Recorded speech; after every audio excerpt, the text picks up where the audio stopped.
Right, y'all. Welcome back to another I Had No Idea podcast brought to you by Landlocked Entertainment. I'm excited because today we get to sit down and I get to talk to someone who, we've known each other for probably going on 6, 7 years, Yeah. but I don't think, and we had similar, similar interests and things that kind of had us go in and out. Like overlap. Yeah. Yeah. But if you want to introduce yourself, say your name and everything. My name is Cardell Hart. I go by DJ Savage Habits. I'm mainly just a Kansas City DJ, and now I'm starting to travel and do festivals and produce music and stuff. So go check me out. Hell yeah. And I'll make sure to have you send me the link and then I'll put that in the description. Yeah. But it's cool because I remember the first time I think I met / saw you, I was going to a newer youth group, I think, with my homie James. And I remember there was also a Gaga ball pit. Yeah. Which I love Gaga ball. I had never seen until I came to this youth group. And I remember seeing you because you had jeans, a hat, and then a tail. Yeah. And that first threw me off. And also, I was like, okay, that's dope that this guy can wear a tail, be confident, kill it in Gaga Ball, and then just do his thing. So it showed me a lot about who you were just off rip. Yeah. So I think right from that just first not interaction, from that first impression, I was like, okay, this guy seems cool. Yeah. So, and it's Thank you. Because you're also I've seen you since I've met you just absolutely kill it, and every year it seems like you keep upgrading. And also I think there's a lot of love and there's a lot of passion behind what you do. So I'm really excited to have this conversation today. So thanks for coming on, bro. Thank you for having me. Well, I would love to. You want to get into the tail? Yeah, please. Yeah. So back in the day, there was like the jerking movement, and this guy was selling those as a part of. They used to do they'd have like a rabbit foot or like a tail or something, and then he'd sell those, and it would go towards I think it was like cancer awareness or something like that. Cool. And not a lot of people knew that, so in high school it was definitely like. I wasn't exactly like one of the scene kids that would be wearing like a tail, but I had it, and that was kind of like I love to dance and do that kind of stuff. Okay. And yeah, I think a lot of people is weird. Like nowadays, I think people are more open to things, and they would just ask. Like back in the day, they wouldn't really like ask about it. They'd just be like, "Oh, that's fucking weird," you know, and think that. But if they asked me about it, I'd be like, "Hey, this is what it is. Like it's like a dancer thing." More in Cali, and it was kind of like. At the time, I think that the jerking movement was kind of like on the downhill or going out to newer dances. So it probably wasn't as well known anyways. But yeah, I love dancing, and that was my body can't really hang anymore. But I miss doing a lot of that shit. Yeah, no, that's cool because that's so different what I thought. Because at LHS people wore tails, but that's because like they were they just like furries or something. Yeah. And they would say that they were a cat or that they were a fox. So I didn't know if there were similarities, but. That's pretty cool. Did you ever know like the Lawrence Transformers? Yeah. Because they did jerking, right? I think it was Philip at Fool's brother was in there. Yeah, it was Thomas, Mason, and Nando. Yeah, they actually were like sponsored too by I think it was like Velados. Yeah. Those were like the best shoes back in the day to wear it too. I loved, dude. I was all about it, all about into dancing and trying to learn new dances and. I could jump over my leg and do the pin drop and all that shit, but my knees cannot hang anymore. Yeah, so, that's dope. Yeah, I miss doing that shit for sure. And it was sad too. Like, and it's weird being in Lawrence because it's such a small town. Even though it's like a just under 100,000. Yeah. To me, it doesn't feel like that. It feels like a lot less. Yeah. But it's cool to see. Like growing up, there was small parts. There were small sections. And then it's cool just like growing up and seeing how there's so much more of that just in different parts of the country. But for you, I have a question, like what with DJing specifically, has there been, I don't really know much about, I watched the podcast, so I know some of the background. But what's been like one of the biggest challenges being a DJ in the Midwest and Lawrence? Because you started in Lawrence, right? Yeah, pretty much. And I started out DJing the youth groups and stuff too. So, but biggest challenges, I think Kansas City is getting a better name for itself. But I think when you travel and you tell people you're from Kansas City, and I think it's the same thing if you're like I'm a rapper or I'm a DJ. I think it's really hard until people see like I'll have to show somebody a video of me playing at the Midland or playing or open up for Steve Aoki or whatever the thing is. They don't exactly, they think, oh, you're a Kansas DJ or you're a Lawrence DJ and you DJ to, 10 people at a bar or something. They don't really grasp like how big it is or how much a DJ can do, even in just in Kansas City. Like some of the best DJs in Kansas City, we have like Ashton Martin, he does tacos and tequila, and he'll go and DJ with Lil Jon. But people people don't know that. They're just like, oh, he's a Kansas City DJ. So he'll go out to Vegas, he'll tell them I'm one of Kansas City's premier DJs, and they still can't grasp that in any kind of city, if you're still at the top of the game, you can still get these interactions, DJing for these people that you wouldn't exactly think that Kansas people can be for. So I think it's kind of, I guess, stepping out of the name or building a name for yourself, and people, I think a lot of people in Lawrence now know what I do, and they can see the videos and be like, holy shit, that's crazy, but when you first tell somebody, I don't think they can grasp it, and kind of showing people or explaining people like what DJs do now and that it's kind of expanded. That's cool. I don't know. Other things. I mean, there's a lot of the politics, like the shit that people don't see online, the politics that you deal with other DJs and trying not to step foot, because some people have the monopolies on certain bars. So if you want to play there, you either have to go through them or somehow steal that venue from them or the owner or whatever. But, I've played my cards pretty good with most people, and I want to stay good with everybody in the game. Right. So I haven't ever tried to like snake it from anybody. Usually I just try and talk to the owners and be like, hey, could I do my own night? And I only want to I like doing events every now and then. I don't want to be hey, I'm going to be at this bar every Friday. Because people, if I go to Kelly's and that's the bar that they go to every Friday, those people will know my set, get used to it, and get burnt out and not be as like excited to see me play. Okay. So I like playing different spots and playing to different crowds so they don't get burnt out on mainly the open format shit. Most of the time, if you see me in an EDM set, that'll always be a new set because I only play an hour. If you play a 5-hour set, you'll hear a lot of the same transitions and kind of pick them, but that could just be in my head. Yeah, I would always want to be a little different than everybody else. Yeah, that's dope. Yeah, well, I don't know the life. So what's it? Because you also work a job. Yeah, like a 9 to 5. Yeah. So how is that kind of balancing when you have late performances that are used on the weekend, but sometimes during the week? Yeah. And then also, like kind of like walk us through like your schedule as well as, how you kind of keep your tools and your mind sharp. Like keep going. Yeah. Yeah. I mean, it's definitely tough. When I was full-time DJing for almost like 2 years, and I was just really nervous about like, am I going to get enough gigs this month to like pay my bills? So I pretty much got the job just so I can have a little peace of mind. And like at the end of the day, if I lose this bar goes out of business or they don't want to work with me or whatever, I'm going to have solid pay. So that's like first and foremost. Like no matter what anybody says, you're full-time or not, like take care of your shit. Like if you're good in your life and you have enough money to pay your bills, like that's what fucking matters. But the day-to-day life, Mondays at my job are optional. So I don't have to come in if I don't want to. If I have a gig on a Sunday or I'm like hungover or something, they're really cool about that. And then my job, I pretty much get wine in on trucks, kind of organize it, set it up, and then we deliver it. And it can be like, it is tough sometimes going from like staying out till 4 a.m. to sometimes working at 5 a.m. It is a very, sometimes I'm like, fuck, can I do this? But they pay me pretty decent. But yeah, usually throughout the week, I'll go to Lawrence or, I usually do 2 big routes, like a month. So I'll go to like Wichita or Manhattan. And those days it's like 5 or 6 in the morning and you get there. And then that's like a full like 12-hour day.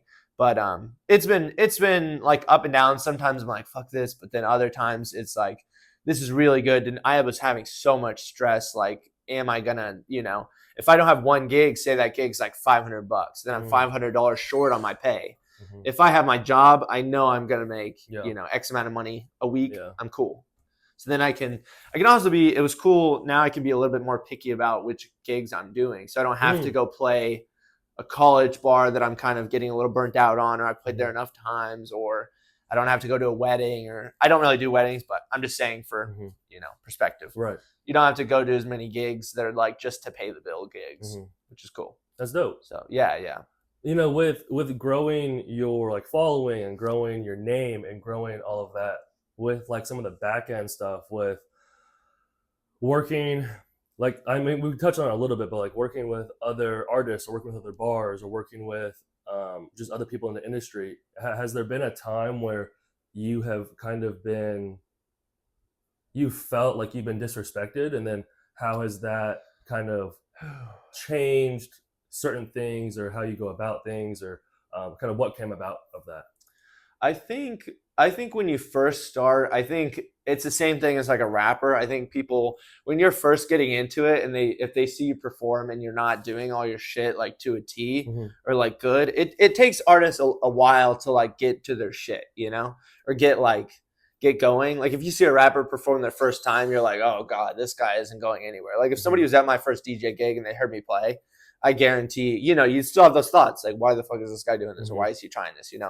But if you think of like your first time a basketball player Yeah. touching a basketball, that's your first time touching a basketball. You're not Yeah. going to be LeBron, Yeah. or you're Yeah. not going to be that guy. It takes years and years to kind of get that shit. So I think at first everybody disrespects you, in Mm-hmm. my opinion, like if you're trying something. But I've always been me as a person. I'm going to go learn as much as I can. And I'll just sit on YouTube, or like when I was learning to scratch, I just sit in my room hours just practicing scratching. And that's, if you're going to go put the time into anything, and that's just like me as a person, I'm going to work to be the best at Mm-hmm. whatever the fuck it is. Mm-hmm. So, Yeah. and that I ended up like, I love DJing so much. I love video editing too. And at that, before I was doing that, it was the same. Like, I'm going to go learn every green screen technique or this or that or whatever, and just Mm-hmm. sit there and learn it and just geek the fuck out. Yeah. And now it's DJing, and Yeah. and I'm still, since I started getting into production, the first times you were hearing a couple of my first songs, it's like, oh, this isn't it. But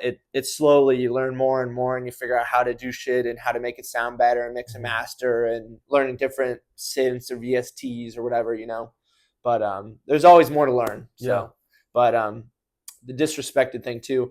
I think when you're coming into any spot, like I always had that in my head that I was gonna be that guy, or be I wanted to be the best in Kansas City. And now I want to be, now that I'm probably at the top, I'd probably say like 10 people, or Uh-huh. probably the top 5 in the EDM realm.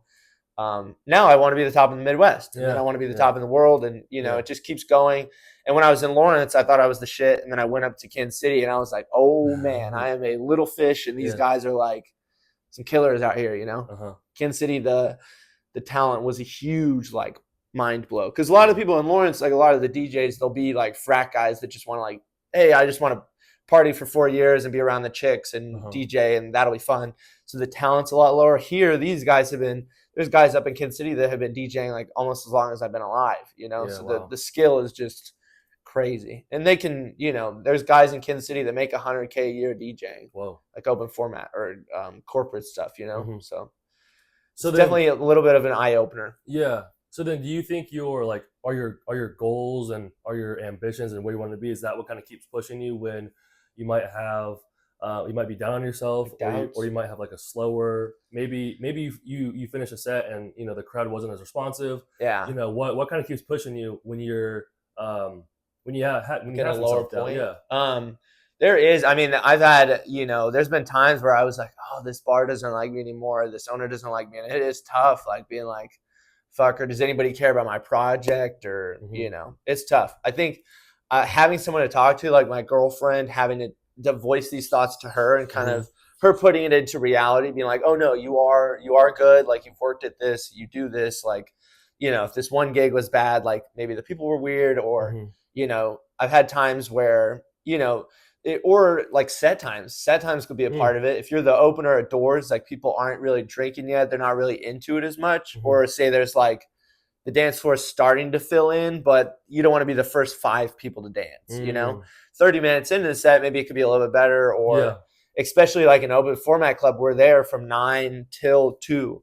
So maybe the bar doesn't get lit till 10:30 or 11. Mm-hmm. So it's going to be weird building up, but you have off and on nights, and you kind of, the more and more you do that, you understand like there's going to be off nights, and that was just a one night thing, and then next week you'll be back to it. Or you could have someone that's blaring a phone in your face, play Bad Bunny, and they just won't leave, and that kind of ruins the night or ruins that experience. But the next bar I'll play, that'll be a whole different experience. It'll be good, you know. So it's a lot of ups and downs, and really just, yeah, I mean, continue to push. I really want to keep working on music and keep my visuals are like a huge part of my show because I make them. So a lot of them, and I really want to keep making visuals and I have ideas in my head and putting those to light, and then like posting those, and eventually that being like, I want to make a full visual show for somebody someday, and I can get a VJ that's good enough to like time it all up right and do that perfect. But there's a lot of ups and downs for sure, man. It's not an easy game. Do you have a favorite place to play that you've played and a least favorite? And then going on that, you know, your feel and your mood going into them, like how do you keep, like if you have your favorite one, you know, how do you go into it where you're not like too excited, where you're gonna get lost, and then how do you go into one where it might be your least favorite, it might be a small venue, or how do we keep happy? Yeah, and how do you just kind of keep like in your flow state? How do you keep, you know? Yeah, I think if you always kind of keep your expectations low going into the night, you'll be happy, because things come up all the time, and just trying to stay happy with it. And I don't want to say just like expect it's going to be the worst night ever, but be realistic. Be like, okay, I'm at this time, you know, how many people are going to be here? I'm not going to think, oh my God, it's going to be packed. Everyone's going to be, you know, frothing at the mouth or going crazy. But I think always keeping your expectations low, you're always kind of happy. And then my favorite bar to play is probably Aura in Kansas City. That was the first bar I started going there, and I saw the production, and I was like, this is like, I need to play here. And then I kind of did the whole networking game where you just like, I was going there for probably about a year, just every weekend. It was right after COVID. I went there a little bit before COVID, but right after COVID, when I didn't have any gigs in Lawrence and they still had the mandate. A couple bars in Kansas City were still kind of open, or they had like some kind of rules so they could be open, like less capacity or something. So I'd go up there and I'd go and introduce myself to the bartenders, try and meet the photographers, try and get to the DJs early in the night so they're not busy. Go and just try and talk to everybody, make sure they know who I am. It doesn't exactly have to be like, I'm this good DJ or whatever, but just making sure they've seen my face, they know me, I'm like a regular there. And then eventually working myself up to like try and get introduced to the owner of the bar. And I got introduced, and then he gave us like a Wednesday EDM night, me and my friend Jaden. So we got to kind of throw our own event, and then he was like, oh, this is really good, like you guys can bring some people. And then like later on down the line, he was kind of talking about how the Saturday DJs weren't exactly doing like what he wanted them to do. And I was like, I'm not trying to shit on anybody, but I would love to get that opportunity and be one of those guys if I can just get the chance. Can I play on a Saturday, you know? And he thought I only did EDM, and I was like, no, I've been doing open format way longer than I was doing EDM. So he kind of gave me the chance, and you know, it's a wrap ever since, pretty much. Least favorite bars.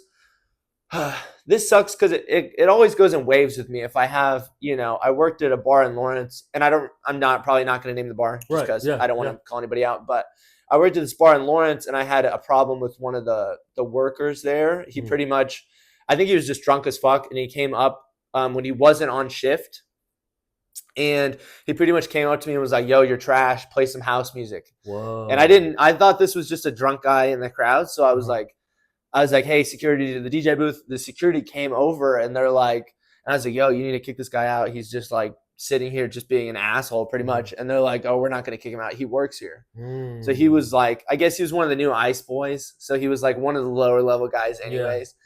And I pretty much just stopped the music, and I called one of the bartender or the head manager over, and I was like, yo, if you don't get him the fuck out of here, like I'm not playing the music. But certain things like that, now every time I go to that bar, I'm worried about seeing that guy, or like I have a negative connotation to that guy now. It's not exactly like, I don't know. We're older, so we can't just like fight people. We'll go to jail. But like it puts a bad taste in my mouth. Oh, am I going to run into this guy, or is he going to talk some shit again? We have to deal with that going into it. Yeah. It automatically just puts a bad taste in my mouth. But that bar was still, before that, it was one of my favorite bars to play. So, but I don't really, there's not too many bars. Like I'm getting to a better point where I play where I want to play, or, you know, thank God to the job that I can do that. But, a lot of the bars, there's a lot of ups and downs, and you'll have nights that are shit, or you'll have a weird interaction with one of the bartenders or something like that. But I haven't had too many crazy ones. That one was really like a really annoying one for me, because it's like, if you go to a job, like we're all supposed to be friends here, and I'm supposed to have your back, and you're Mm-hmm. supposed to have my back. And if you just come up to me, and I think I had played 2 songs. Like What? I was just starting the Wow. night, so I was 2 songs in. This dude comes up, tells me I'm shit, play some house music, which also I'm in the EDM scene. I know house music. Wait a couple hours, and we're gonna get into that shit. There, like we're gonna be playing some house. Like I got it, So. Did you ever play at Tonic?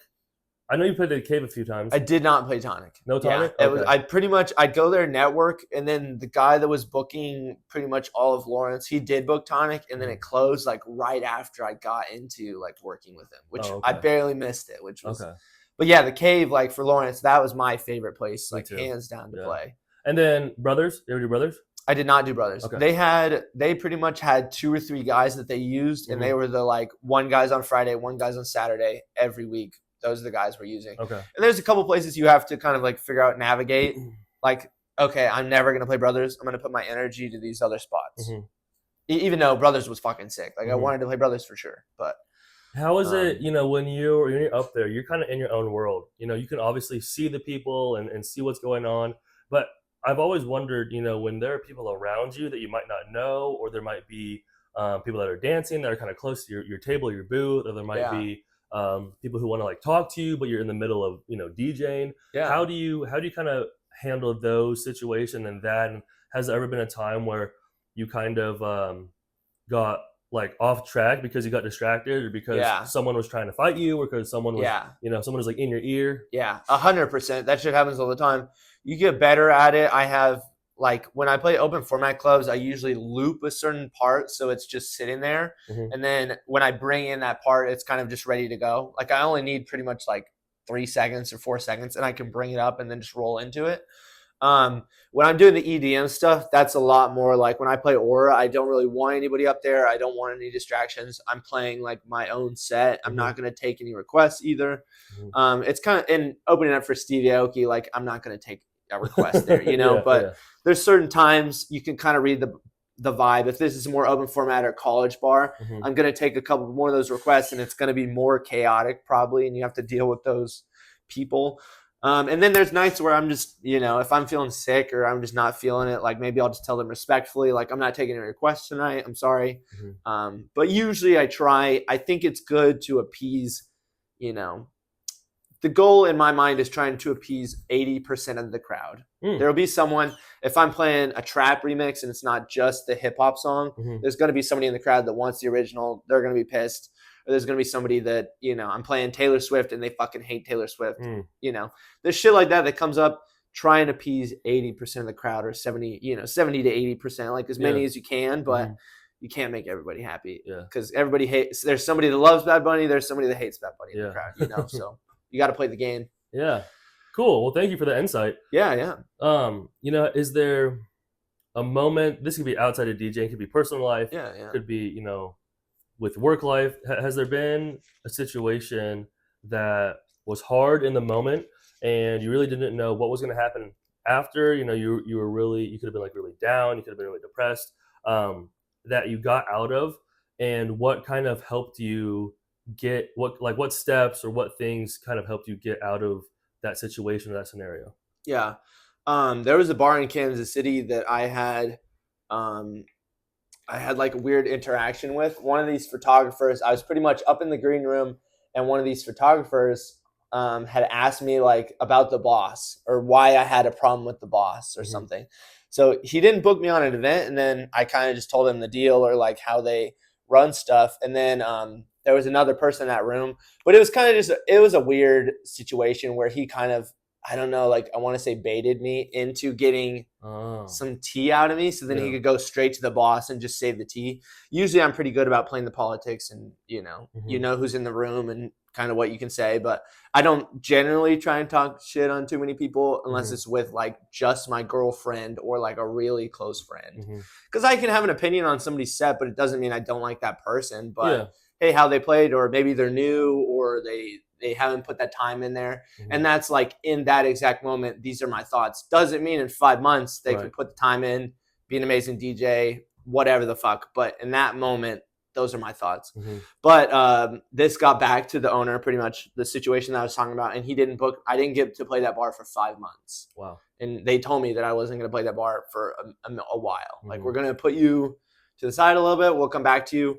And that was really like not being able to play one of your favorite places for 5 months was like really, and people were kind of asking me, and I couldn't really talk about the whole situation and why I was not playing there. But yeah, I mean, that was a rough point. And I was definitely like depressed and, didn't have the best thoughts, but talking to people and kind of like working through it and knowing also like, there's other bars I've dealt with that maybe it just didn't work out. Like there's bars where shit might not work out. And when you're like the fresh new thing, you haven't dealt, it's like a friendship. Like over years of a friendship, we're going to have problems.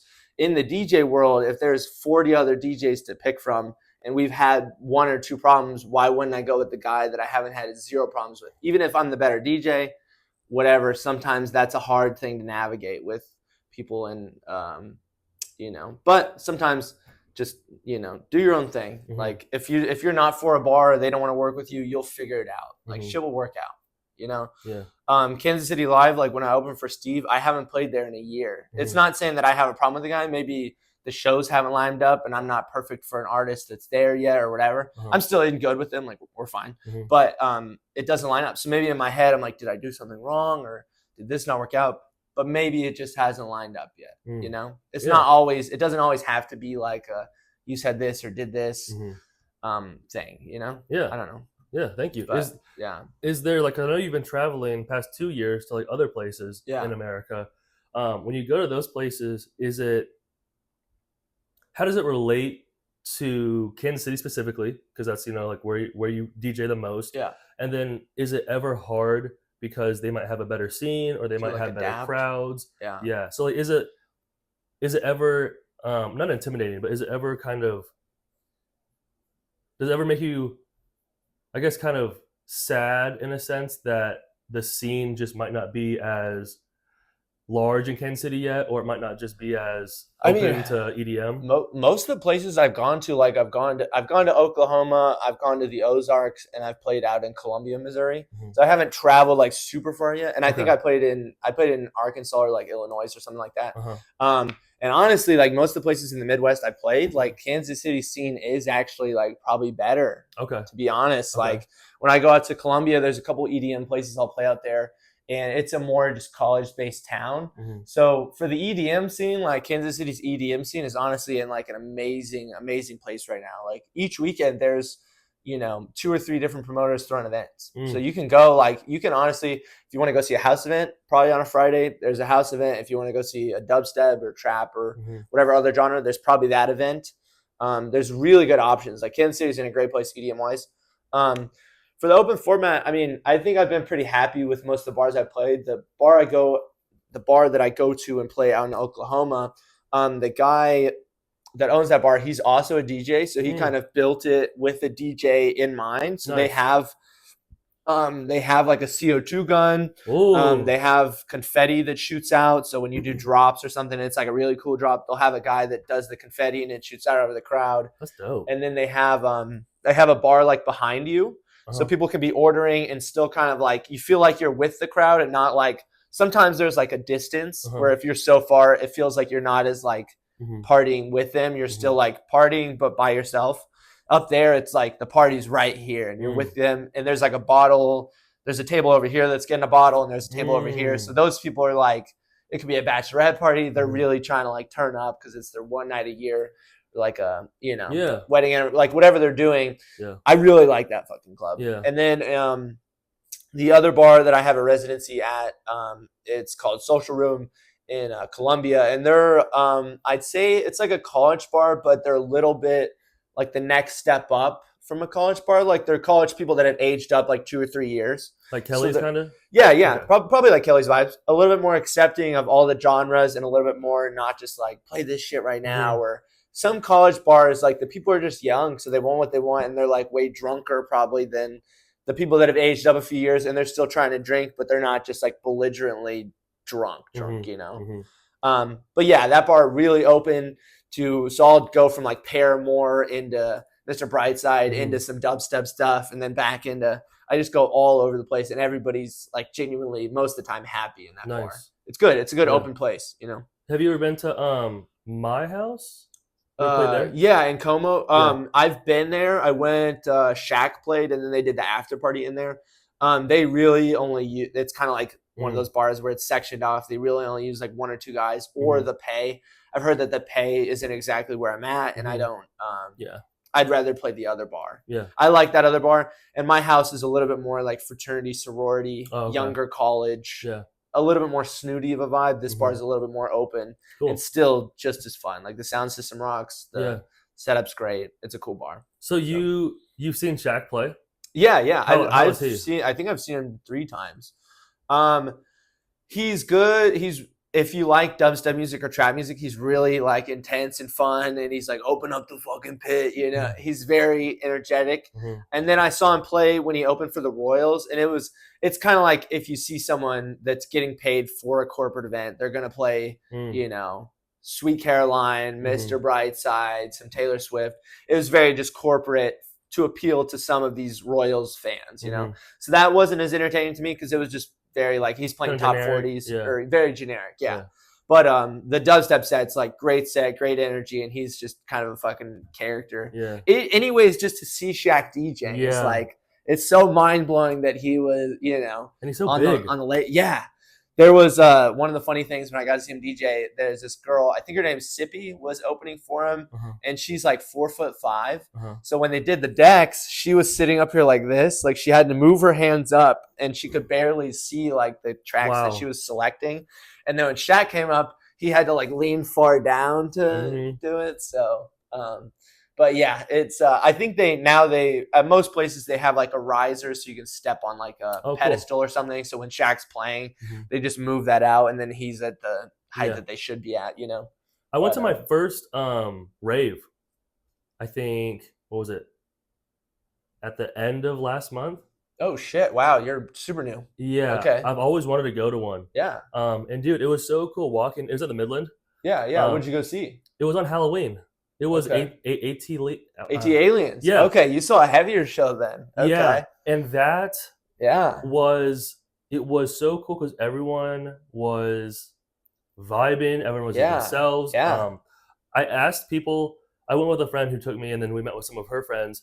But she was saying that like a lot of people are usually that dressed up. More people were a little bit more like for character Halloween. Specific because for Halloween. But it was super cool. To experience. I've always wanted to go to raves since I was in like high school. Yeah. And then when I was in Colorado, the scene's huge, but I didn't get a chance. Yeah, Colorado's amazing too. Colorado's like the dubstep like hub of the U.S.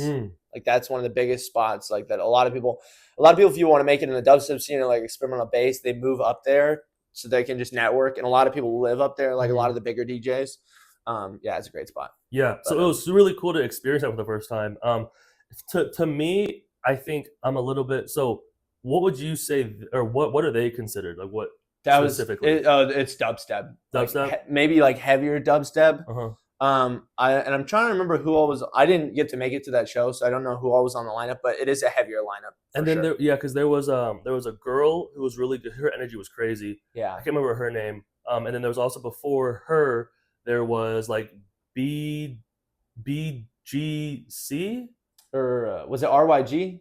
RYG or maybe BGC? It was like 3 letters. Yeah, I'd have to look in the lineup. But he was good too. Yeah. And then I think there was 4. I don't think we got the opener. But to me, it was just a little bit. I like when there's so you have to tell me. I like when there's variety.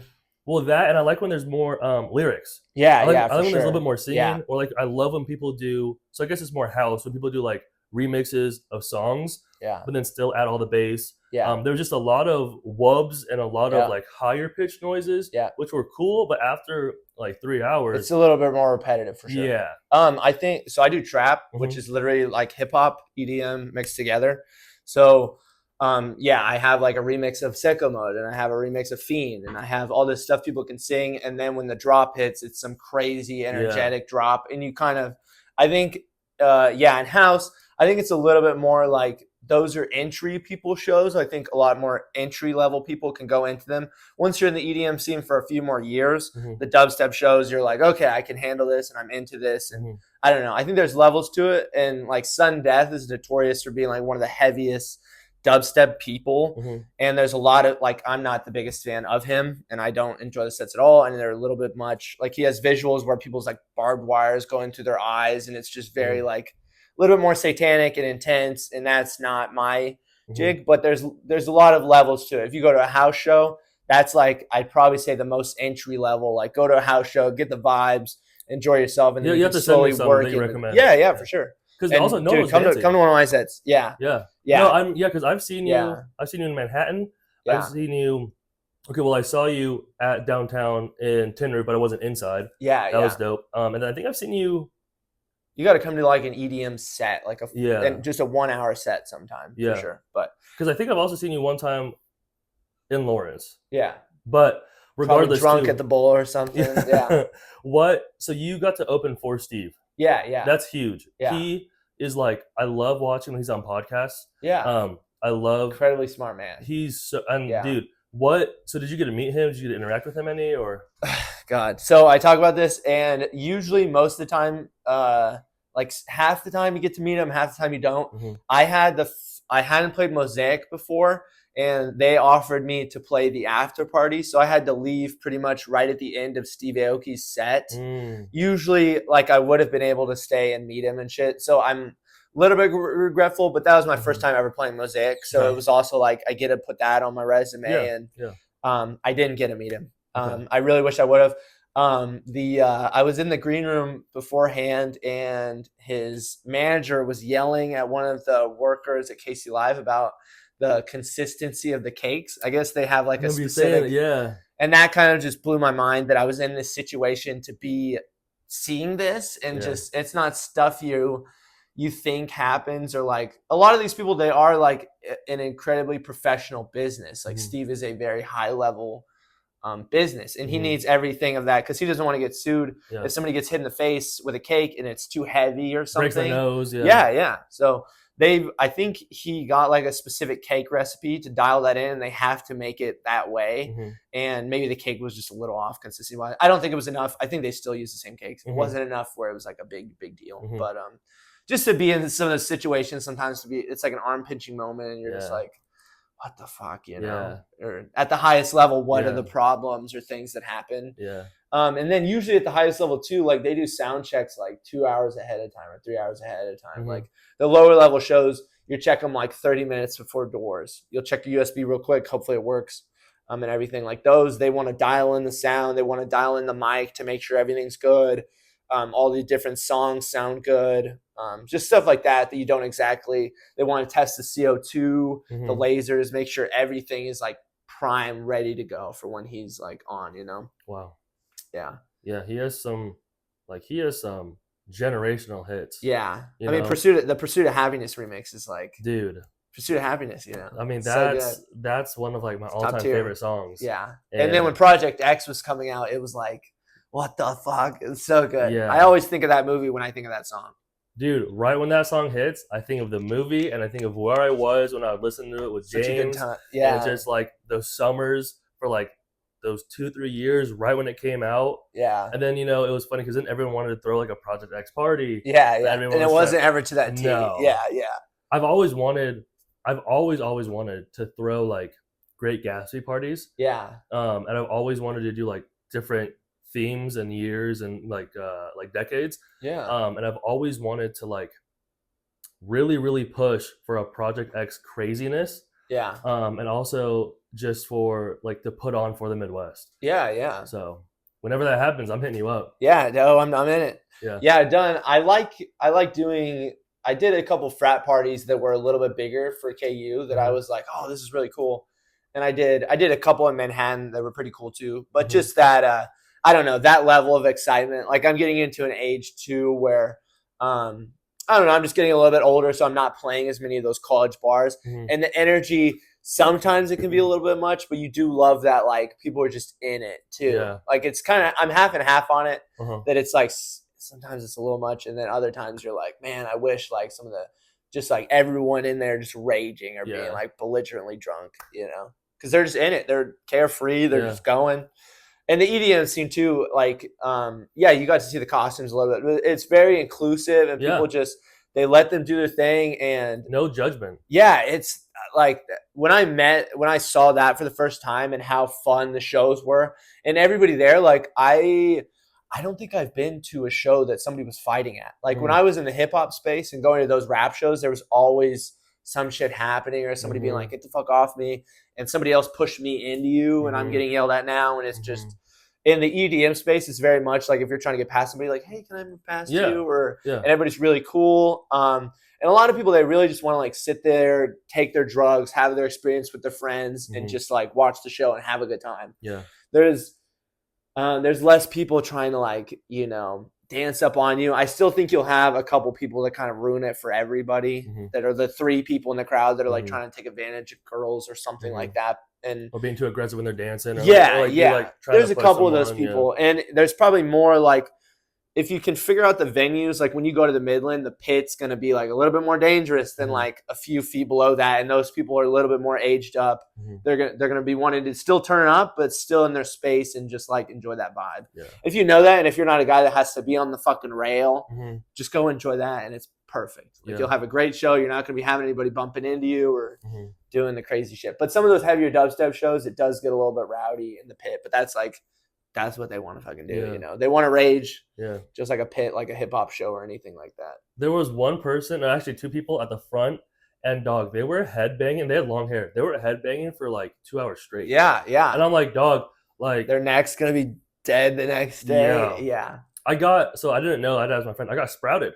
Oh, okay. You got the sprout? Yeah. Dude, there's cool stuff like that too. That especially if you ever get the chance to go to a music festival, it's the best. Like I go to Dance Fest, and we honestly, like, I'm not the biggest dubstep music fan, so we really just go.